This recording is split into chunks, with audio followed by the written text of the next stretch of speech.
When my husband's parents hosted a family trip, they conveniently forgot to tell me about it. My husband's side, it was probably just a miscommunication. I smiled and said, "Oh, no miscommunication here." I got the message loud and clear. Their smug face turned to panic when they saw where I had gone and stuff. Had I 38 female need event and maybe get some outside perspective. This whole thing happened last month, and I'm still not over it. I've been married to Mark, 42 male, for 10 years. We've had our ups and downs like any couple, but one thing that's always been a point of tension is his family. They're polite to my face, sure, but it's fake cold smiles, short responses.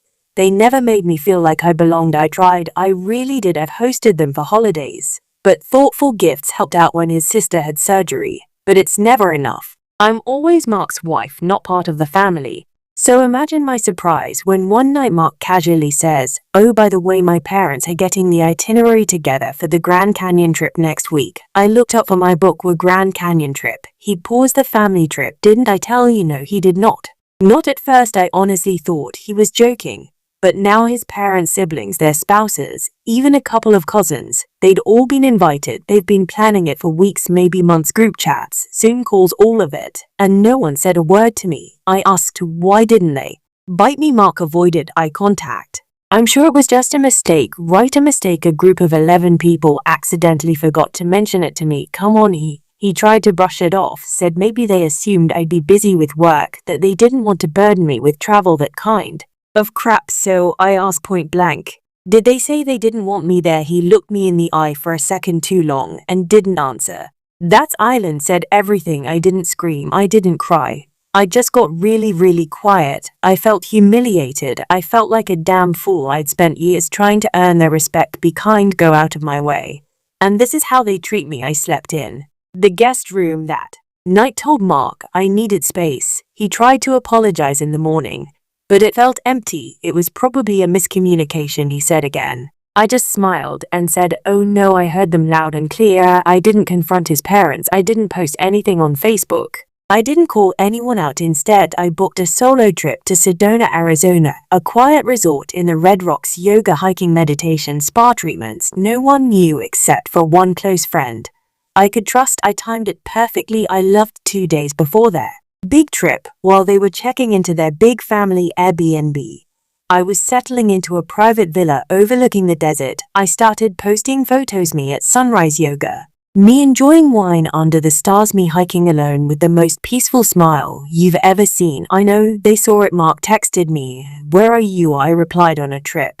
I figured you wouldn't want me tagging along with yours. He didn't respond. Apparently, when the family realized I was missing, they panicked, not out of concern, of course, just guilt or fear of looking bad. Mark's sister texted me, "Are you okay? We thought you were coming." I didn't reply because no, they didn't think I was coming. They never invited me. His mom tried calling. I ignored it. A few days later, Mark left a voicemail sounding annoyed, saying I was making a scene. I hadn't said a word to anyone. They did this. I just stopped pretending not to notice. When I got home, Mark was already back. He was cold quiet. I think he was embarrassed. I asked how the trip was. He said fine.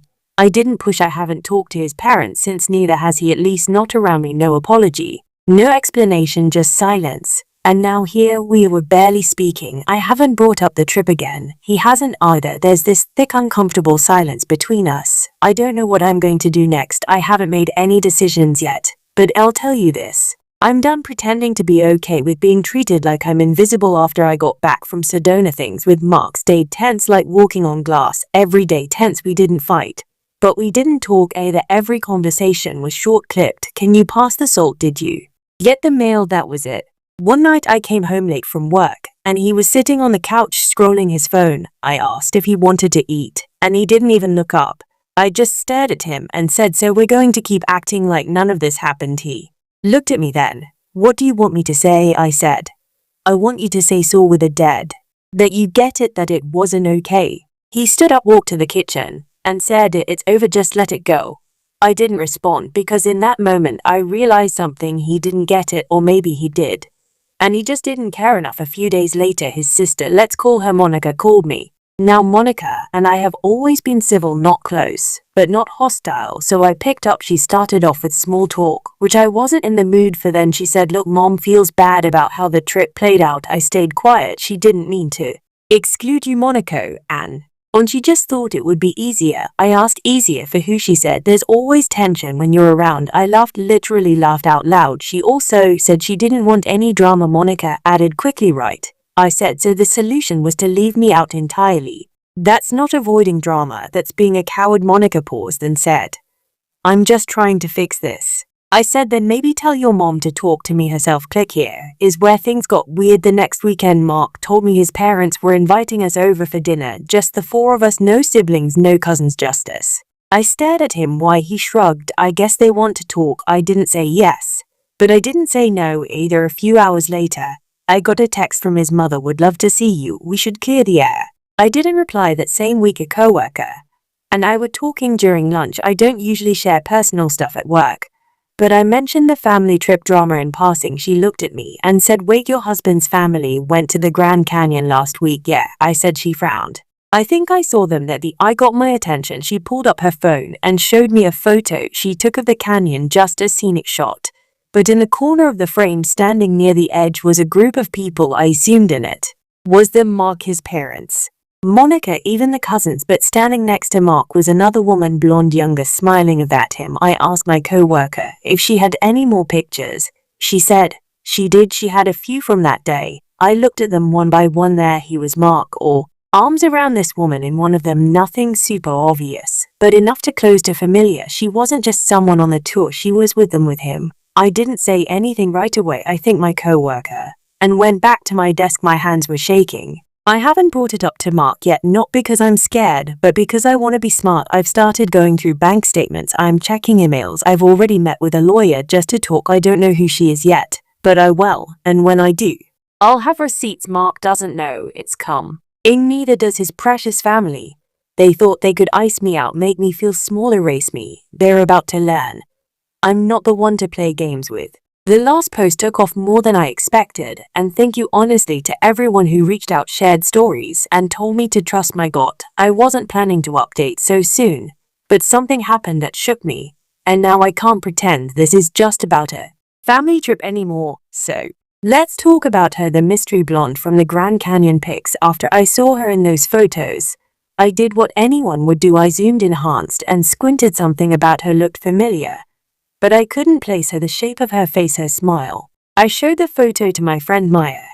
She took one look and gasped, "That's Sarah." I blinked. "Sarah? Who's Sarah?" "From Mark's office, the new project manager. You've met her once at the Christmas party last year." And then it clicked, the bubbly woman who kept asking me if I knew more wine, the one who laughed too hard at Mark's lame jokes, the one who gave me a hug goodbye even though we just met her that night. I asked him, Mark, straight up, "Hey, what's Sarah from your work doing on your family trip?" He froze, then lied badly. "Way, that wasn't her." I pulled out my phone, showed him the zoomed in photo. He stared at it, then at me. "She just happened to be their same tour group, I guess." "Really? Of all the tour groups, and all the national parks, and all the states, she ends up in yours with her arm around you?" I didn't yell, I just nodded and said okay, because now I knew two things. He was absolutely hiding something. I needed proof. Over the next few days I started digging. I isn't snooping, I was investigating. There's a difference. Mark isn't in tech savvy. He used the same password for everything, his email, his iPod, even our joint cloud storage. I found a hidden folder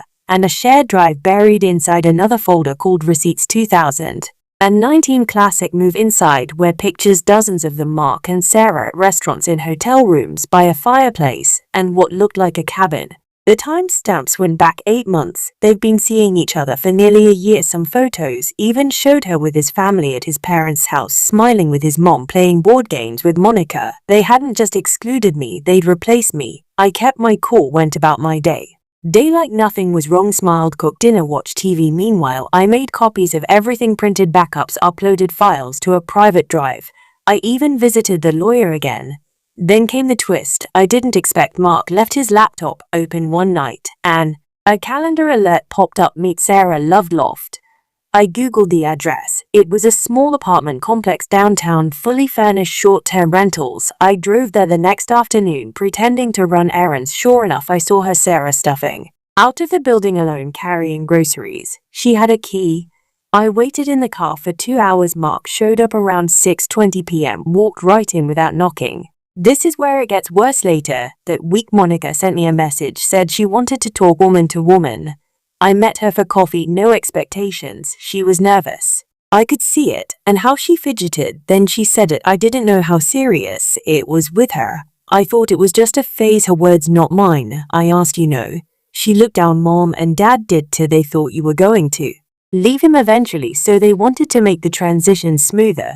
I sat there stunned, mouth open. They didn't just tolerate the affair, they planned around it. They cut me out of the trip so he could bring her with their blessing. They picked his side before I even knew there were sides. I haven't confronted Mark yet, not fully. I haven't told him what I know, but he's starting to send some things off. He asked the other night, are we okay? I just smiled and said, I don't know, are we? He didn't answer. In the meantime, I've opened a new bank account, rerouted my paychecks, talked to a real estate agent about selling the house. No sudden moves, just quiet, steady steps. I want him to think he's safe until he's not. It's been a few weeks and everything has changed. If you've been following the saga, first it was the accidental exclusion from a family trip. Then it was my husband's affair with Sarah, a woman from his job who went on that very trip in my place. Then I found out the whole family knew, supported it, hid it, planned around it. I promised you a real ending here. It is for about a week after I met with Monica. I did nothing on the outside, but behind the scenes I was building everything. I had already copied all the photos, screenshots, bank statements, Airbnb receipts, everything. I also filed paperwork, my lawyer, how to strategy, don't say anything until we had it all lined up. So I let Mark leave. Nothing was wrong. He kissed me goodbye in the morning. I kissed him back. He had no idea I knew where he really was going every other evening. This is where it all went down. It was a Friday. His parents were hosting a family dinner.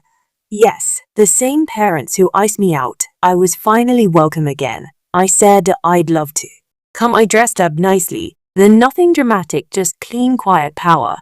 And I brought a folder inside every single printout. Mark's whole family was there. Monica, the cousins, his parents, and yes, Sarah, bold enough to show up. Now, we were halfway through dinner when I sad. So I've been thinking a lot lately about family, honesty, and trust. Everyone froze. Then I pulled out the folder. I handed one photo to his mom, one to Monica, one to Mark. A few whispers. Sarah paled. Then I said clearly and slowly, you all lied to my face, planned a trip behind my back, let my husband bring another woman, and let me think I was the problem. No one said a word. Then I stood up and said, you know, it hurts the most. It's not the affair. It's that I wasted years trying to be part of this family. Mark tried to say something. I raised my hand. No. You made your choice, all of you dead. I turned to Sarah. You know he lied to you, to right. He told you I was cold and loving, that our marriage was over here. Just forgot to. And at first she opened her mouth. Nothing came out. I walked out and never went back. I served Mark divorce papers 3 days later. I also sent copies of the photos to HR at his job, not out of spite, but because their company has a strict policy about undisclosed relationships. He got demoted, she got transferred. His mom tried to call me a few times after, so did Monica. I didn't answer. I sent one text, don't ever contact me again. I sold the house, took my have, bought a place in Oregon near my sister, started therapy. Joe joined a hiking group, got my first to do. I even started dating, not seriously, but enough to remind myself that love can exist outside lies. Let me be clear. I made mistakes too. I ignored red flags early on, let myself get small to make space for them, pretended their coldness didn't hurt, stayed quiet to avoid rocking the boat. Never again. I learned that silence doesn't keep peace, it just delays the storm. Last week ago, got an email from Mark, no subject line, just one sentence, I miss you every day. I didn't reply. I blocked his email right after. He doesn't miss me. He misses the woman who covered for his lies, smiled for the family photos, gave him everything, and asked for Alma.